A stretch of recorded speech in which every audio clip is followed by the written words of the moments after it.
Interview with Tafazzal Hussain on the 16th of November 2015. Whereabouts were you born? I was born in East Pakistan. Right. Now it's Bangladesh. Right. What was the town or city? Sylhet. Sylhet. Right. And can you describe what your early life was like in Bangladesh? Well, I was only there until 11.5-year-old. Okay. Then I came over in England. Right. And what was your childhood like? I was very busy going to schools and in early study. Right. And that helped me a lot. Right. In one stage, when we went to high school, we demanded that there must be a compulsory English lessons, which we did, and it helped a lot. Right. What else did you study? I studied 4 years Islamic history. Right. Right. That was before you were 11? Before 11.5. Right. Okay. And so you came to the UK when you were 11? I came in 11.5 precisely. Right. 11.5 precisely. And why did you come to the UK? Well, imagine when you are 11.5, you don't know, to be honest with you. Mm-hmm. You can't imagine why you are coming. Mm-hmm. At 11-year-old or 11.5, you don't know why you are coming. Mm-hmm. It's another country. I thought, well, might as well. Did you come with your parents? At that time, it was easy to come from the West Pakistan. Right. Because it was easier than now. Now his border is controlled properly. Yeah, we did came with the parents, yeah. Right. And what year was that?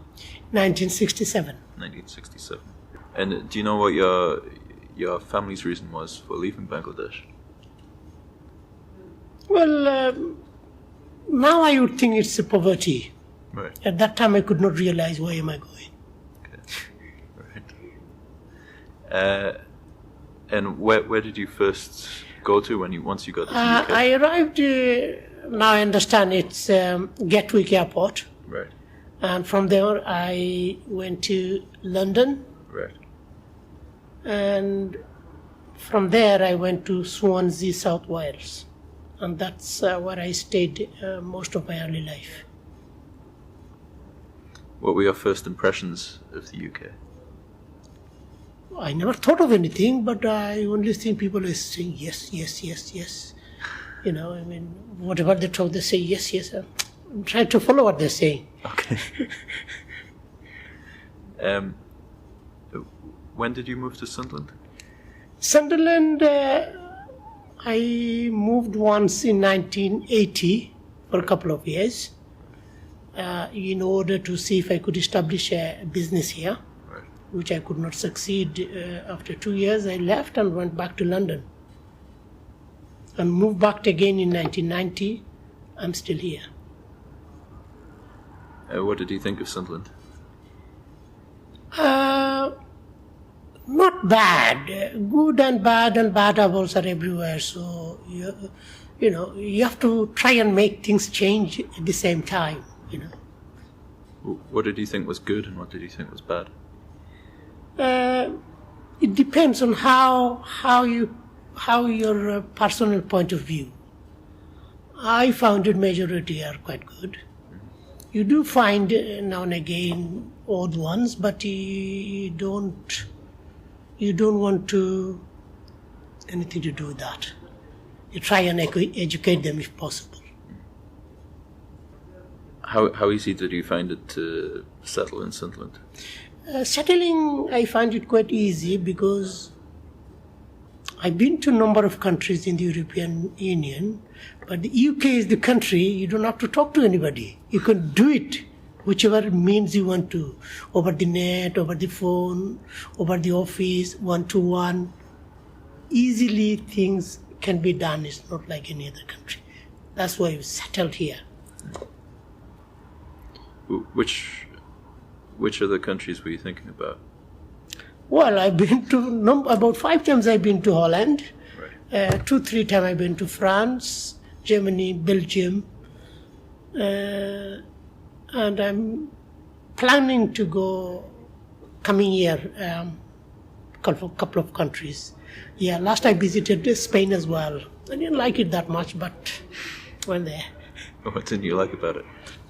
Well, you don't find any shopping complexes unless you go to town. Mostly you find it in the beach. People are drinking, which I don't want to drink, because water is expensive than the drink, so people keep drinking. So back to Sunderland. What do you think were your main challenges that you faced in Sunderland? Well, challenges, a lot of challenges I faced. I tried to work for my own. I totally opened at least 14 takeaways, which I work and employ people as well at the same time.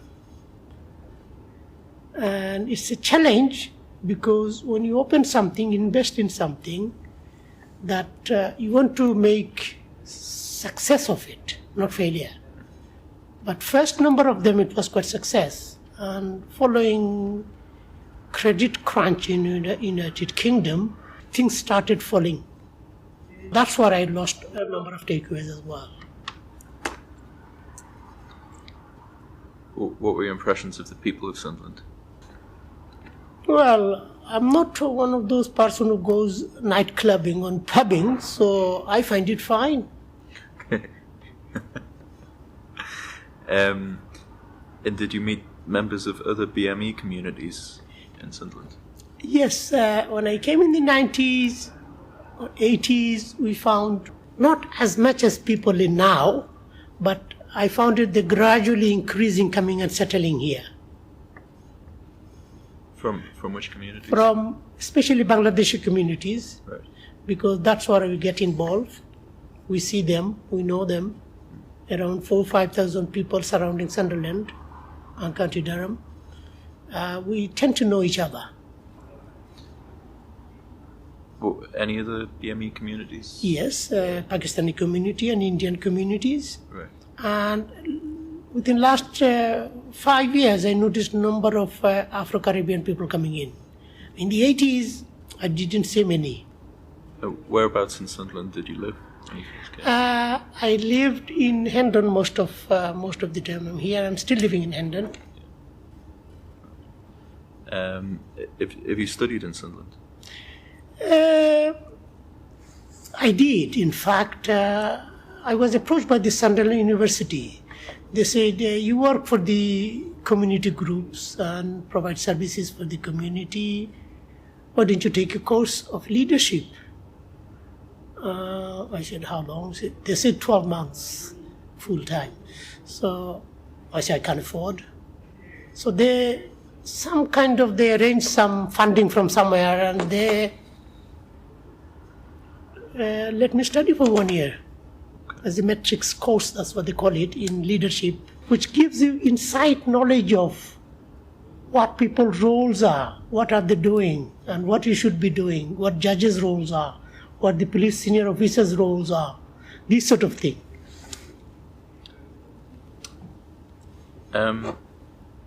What did you do outside of work and study?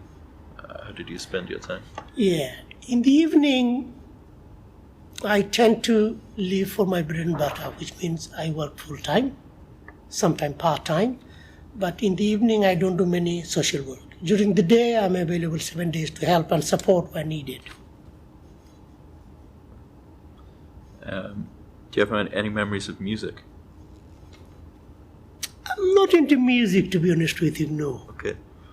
But I do enjoy some kind of action movies. Okay. Like Right. Jean-Claude Van Damme. I don't like to miss his films. He's very action. Right. What about food when you first arrived in Sunderland? Food, the only thing we knew about the Indian food, because that's what I brought up and that's what I know about, and I can tell about food. So I used to love these burgers and all these, in early days. Right. I still love my fish and chips. Can you say anything about your friends and family in Sunderland? Yes, when I came here, I was in London. I left my wife in London for 6 months to open a business here. Within that 6 months, I bought a house. After a few months, I brought my wife here. And we are living here now. I've got 4 boys and a girl. They're all over the age of 18. Some of them study in Northumbria University. And daughter was three boys got married and 1 daughter also married. So 1 left, youngest one. I call it youngest, he's 24-year-old. How do you think life in Sunderland compared with your life in Bangladesh? Well, as I said, I only spent a limited number of years. I love Bangladesh, to be honest with you. Not last year, I haven't been there. Previous year, I've been 3 times. Even though the country is poor, but it's progressing and people love you too a bit. And I like to go and spend some time there, if possible. How do you think your life would have been different if you had stayed in Bangladesh? I would have to go along with a flaw, what you call it, which means you find nowadays you got to do something to survive. Either you work or establish a business. I didn't tell you. I had one small box business. I had like a corner shop, small at that time. It was very popular. After the Madrasa Islamic Religious Study, I used to go and spend my time there. So I've learned a little bit about the business. And I find it quite easy when I came here because you know what you're doing. So when did you open that shop? It was my family members, they opened it, but because it was small, they thought I might as well look after it. So sometime one of my brothers stays there, but when I finish my schools and madrasa, I go there and spend my time there. Right. Did you enjoy life in Sunderland? Yes, I do enjoy my life in Sunderland. Yeah.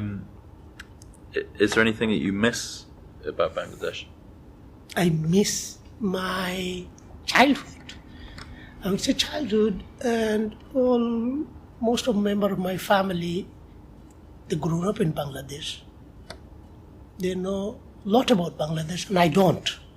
And every time I go, I seem to enjoy it, and I like to go and spend more time there if possible. Do you find out more about Bangladesh from family? Not necessarily, because when I go, you speak your own language. I speak Sylheti dialect as well as grammar Bangla, so I don't have any problem. I enjoy traveling when I go back home. And hopefully I'm going the next 3 months again. Okay. And where do you travel to? People from England, they try to go direct to Sylhet, but I'd rather go to Dhaka, where the capital is. And from there, I take a local transport and go to Sylhet. Maybe I spend there 1 or 2 days. Sometimes I go straight to Sylhet, but I enjoy going by road so you can see, you can look, you can talk, you eat on the way, and that's nice. How have you tried to preserve Bangladeshi culture and traditions in Sunderland? Yes, this is one of the things. In my household, since the young children now grown up, we never tend to speak in English because we know the English they will learn, they will study, they will speak. But traditional mother tongue must be spoken in the house, so that will remain in a culture. And other cultures like Islamic studies, yes. 3 of my sons, I sent him to private school, private madrasa in Bolton. They could not succeed. They came after a couple of years because you got to memorize so many things. So they went back again to the normal studies, English studies. Right. Has it been difficult to maintain Bangladeshi traditions while you live in Sunderland? Not really. Even it's quite easy because you brought up You were born in Bangladesh, but you brought up in England. So you know everything about England. And when I studied in a madrasa for 4 years, I've learned a lot about the religion and things like that. And I don't find it very difficult. But to do a business, I find it easier and trustable here in UK because you don't know what happened back home. Because I have invested some money in stock exchange. After the crash, I lost most of it. So it's difficult to trust, but it doesn't say that people don't trust them. You do it properly, probably you'll succeed. I do invested in other things, like I got a sawmill. People work there, 8 people work there. So 8 families, they survive with the income of my sawmill, which means I'm putting in for the community as well as gaining something. Where's the sawmill? Sawmill. Yeah, in sawmill, I've got modern sawmill. I cut timbers for the furnitures. Same sawmill, I grind rice, paddies into rice. And the same mill I've got, I can do the spices as well. Okay. So I've got 3 in 1. That's good. Yeah. Where is that? That's in Sylhet. That's in my local. Right. My local are Sathok in Sylhet. Right. And what are your thoughts on British culture, but also the culture of Sunderland? Well, I'm Bangladeshi, born and brought up in the UK. It doesn't mean that you forgot your roots. I follow my religion, I follow my culture. I don't dislike British culture. I live here and respect them. And I try to support where possible. Like today, I was invited by the faith group. The faith group, they have different conversation they have Christianity, Muslim, Sikhism, Hinduism. So I quite enjoy them as well. I go to church. It doesn't mean that you have to go and pray and change your religion. No, you don't have to do that. You know, let them do their bits. I do my bits. What do you think your main achievements have been since moving to Sunderland? My achievement was successful businesses I opened. That's my achievement. Other achievement, I made loads of good friends. And loads of community work I achieved. So these are my kind of achievements. Even another, I would say that I was invited by Her Majesty the Queen once, right, due to the work I do for the social work. I quite enjoyed that, spending an evening in Her Majesty's Palace. Okay. You can't just go there. I think that was about 10, 12 years ago. Right. So why in particular were you invited to meet? Right, okay. The Her Majesty the Queen is her country, and she thought you are the one who is supporting my community, which means Her Majesty's community, working voluntarily without pay. So number of people like me from the United Kingdom, not only me, invited to recognize the work we do. It doesn't mean that she have to give me CBE or OBE, but you never knew. I thought you might have, but no. That's why she invited a number of people in her palace. Right. So you met the Queen? I haven't met the Queen, but I met her offsprings. Right. Her sons and daughter-in-laws and things like that. Right. How do you think Sunderland's changed over the years? It's changing, but you need to change a lot more. Right. When I was here, say 25 years ago, City Council didn't recognize that much that we do exist here in Sunderland. Eventually, gradually, they are recognizing, yeah, they do exist, and they are community as well as the other community here. So these things are changing, yes. You think the City Council didn't used to recognise BME communities? Not officially. Yeah. Now they're trying to recognize, yes, there's a community, people of different religion and different culture lives together. That's community. So they tend to recognizing this sort of thing. Even though they are not helping, supporting very much, but they tend to recognizing them. When do you think the council started to recognize? When we started shouting, yes, we do exist, we are here, we can do these things, and we're doing these things. We, as a BME people, or Bangladeshi people, Indian people coming all over from the India, Bangladesh, we pay about 5 billions of taxes to Her Majesty, in this country. So we are part of the UK. Not long ago, in 1947, British has left India. Otherwise, we would have been a British Empire, part of British Empire, like my father, born in the British Empire. He has automatic right to live here at that time. Maybe the laws have changes. Do you think life's become easier or more difficult than it was when you arrived in Sunderland? Life is how you make it, mate. It can be easier, it can be harder. But you can achieve something if you want to do it. If I could open 14, 15 takeaways in my lifetime, anybody can do it. It doesn't have to be takeaways. I opened a grocery shop. I opened small supermarket as well. I opened a paper shop as well, general store.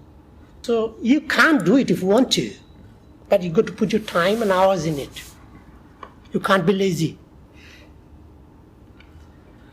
Do you think the Bangladeshi communities become more integrated within Sunderland over time? Yes, they are getting integrated simply.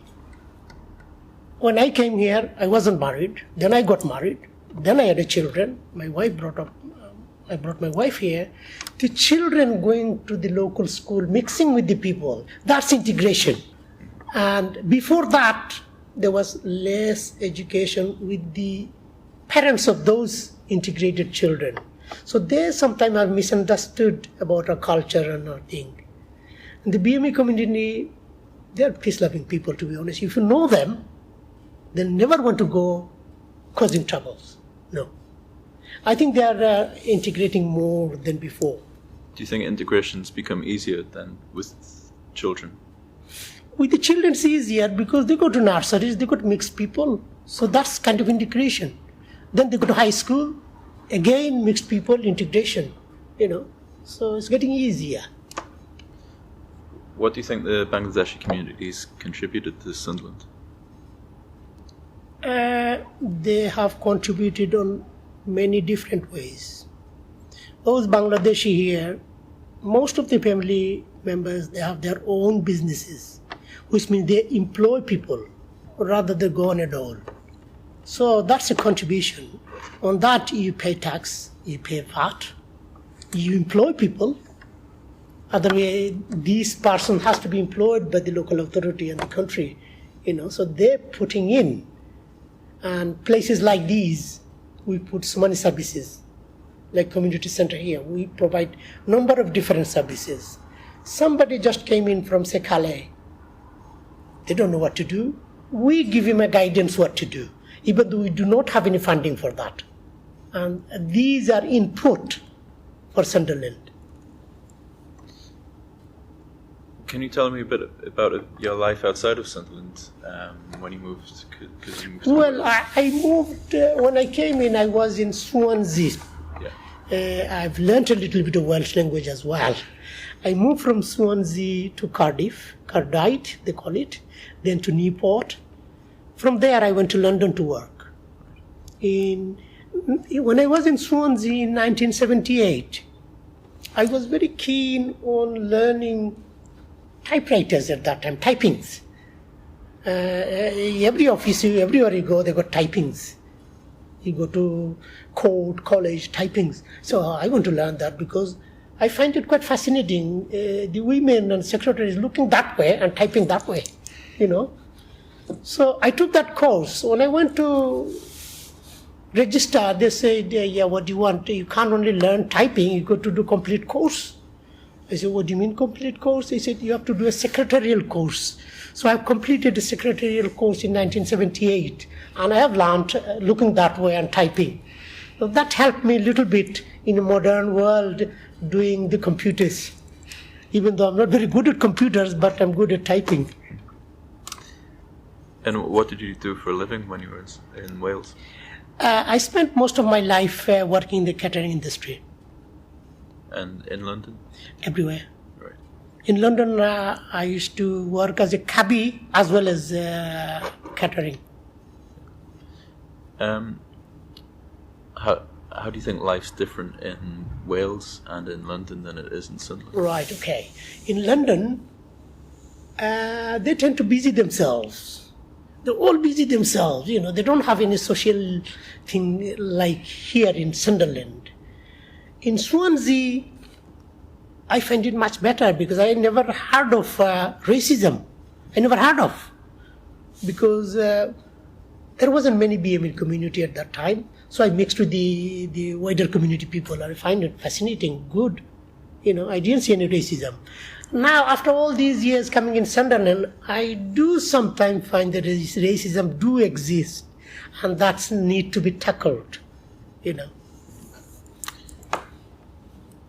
you say a bit more about racism in Sunderland and how you experience it? Racism, you find a people stereotype. Before they know you, they will judge about you. You can't judge me by my face. You got to look at me, what's inside, what I can provide, and what I do, what I don't do. Then you judge about somebody. But before do that, Pakis is taking the jobs. I'm not taking a job. I opened my own business. I employed 4 people, 5 people. I'm giving you a job. I'm paying taxes to the government. So I'm not taking your job. I work 60 hours a week. You work 30 hours a week. Then you are not bothered about weekends. We work weekends as well. So who is going to suffer? If you don't work, you suffer. If you work very hard for a few years, then you make your life if you want to. You can't. You just can't go say, okay, let's go to pub, start drinking and get pissed. Yeah, you go now and again, enjoy yourself. Yeah, have a pint, that's fine. It doesn't mean that you go regularly and get pissed. No, you don't want to do that. Maybe you are married, you got children, you have to spend your time with your family as well, And you got to do some sort of saving as well to make sure that you can't work all your life. You will become my age. You need to do something before my age comes. In other way, you can't survive on £65 a week on pension. Your rent is about 90 quid. So how are you going to survive with the £65? So if you are a young man with lots of strength in your body, this is the time to make it. Do you think racism's become worse or better? It's getting worse. I'm surprised. I thought these things are getting tackled, but it's not. It starts from home. And I think that's where the misunderstanding is. Those young ones going to schools, mixing with the other culture, other various communities, they are integrating. But the people in the home, they didn't do that maybe at that time because there wasn't many BME communities. So they have misunderstanding about these racism and things. But once you get to know somebody, they're good as gold, One day I remember I had a takeaway in Southwick. 6-7 people came in, young people, 20, 25-year-old, messing about, swearing and all these. Then I said, listen lads, do you know something about this area? I said, most of the people are good as gold. Only few people like yourself make the area bad name. They shut their mouth and they went out. I never seen them before. Again. So, sometimes you got to tackle and tell them. Do you think the older generations, do you think more racism comes from older generations or younger generations? I think slightly older generations. Young ones are getting integration quite quicker. Yeah. But there are lots of works need to be done yet. what are your hopes for the future of the Bangladeshi community in Sunderland? We are same citizens as the wider community. So the hopes are the same as the white community or other communities. We live here, we're going to live here, we're going to die here. So this is our country, this is our home, and we do best what we can. What do you think? What changes do you think could be made to make life better in Sunderland? Yes, I think you need to make loads of awareness about our cultures and what we do. People should get to know our way of life as well as we should be getting to know their ways of life. Plus, the government should think about giving jobs to those unemployed people who have wrong impression of the people. When you work 60 hours a week, somebody works 25 hours a week, obviously you will have some saving money, you will buy a nice car, a better car, nice house. This guy who works 30 hours a week can't do that. So they will have a misunderstanding. Oh, black people coming in, BME people coming in, nice cars, nice house, and I got nothing. No. You're a young man, you got a strength. Why don't you do it yourself? You don't want to do that. I think you should do that.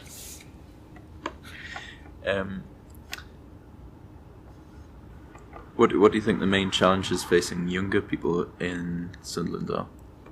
Education is very important, Even though we as elders, we done our bits by providing businesses and things like that. But nowadays, these things are changing because we are giving them or sending them to the universities and things like that. They're coming out as solicitors, they're doing masters, they're doing other things like that. So they should be change from there. And every parent should consider giving an education to children and giving them a business. Because if you got an education, if you got a PhD degree or a doctor degree, solicitor degree, you do business yourself anyway, So why I provide one takeaway, and because for that time it was okay because there wasn't any facilities, at least we provide something for them. Now I think these things are changing.